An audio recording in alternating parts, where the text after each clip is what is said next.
Bismillahirrahmanirrahim. Alhamdulillahi rabbil alamin. Wassalatu wassalamu ala ashrafil anbiya'i wal mursalin wa ala alihi wa sahbihi ajma'in. Amma ba'd. Mheshimiwa Waziri wetu mstaafu wa Jamhuri ya Muungano wa Tanzania Kassim Majaliwa, Mheshimiwa mkuu wetu wa mkoa Bwana Abubakar, Mheshimiwa mkuu wa mkoa wa Pwani, waheshimiwa mashekhe wote mliohudhuria, pamoja na vyombo vyote vya usalama, mabalozi, waalikwa wote mliopo, vyombo vya habari, kina baba na kina mama, assalamu alaikum wa rahmatullahi wa barakatuh. Mimi kwa leo la kwangu ni fupi kwa sababu linatakiwa lifike mapema, na ni lile ambalo ameligusia Mheshimiwa Waziri Mkuu mstaafu na mshauri wa Rais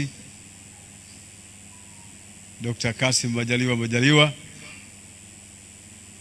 ya kwamba mpaka sasa hivi hatujapata taarifa yoyote ya kuandama kwa mwezi nchini, na vyombo vyetu vya kufuatilia vimefuatilia mikoa yote hadi wilaya zetu tulizonazo, lakini hatujapata habari ya kuandama mwezi kwa siku ya leo.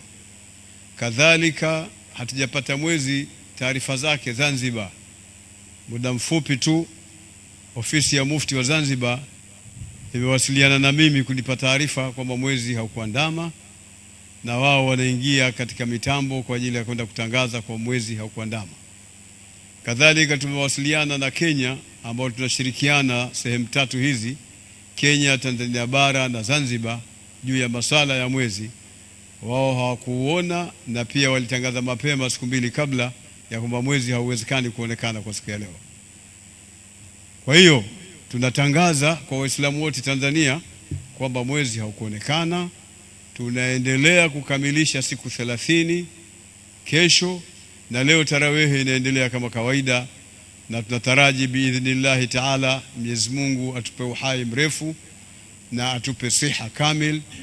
Tutaswali Idi siku ya Jumamosi insha Allahu taala.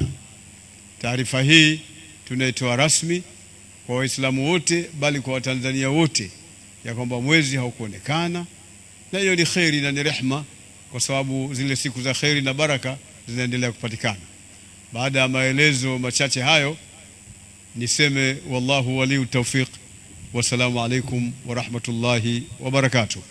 Babdeo Miladu Online TV, pamoja nawe katika kheri.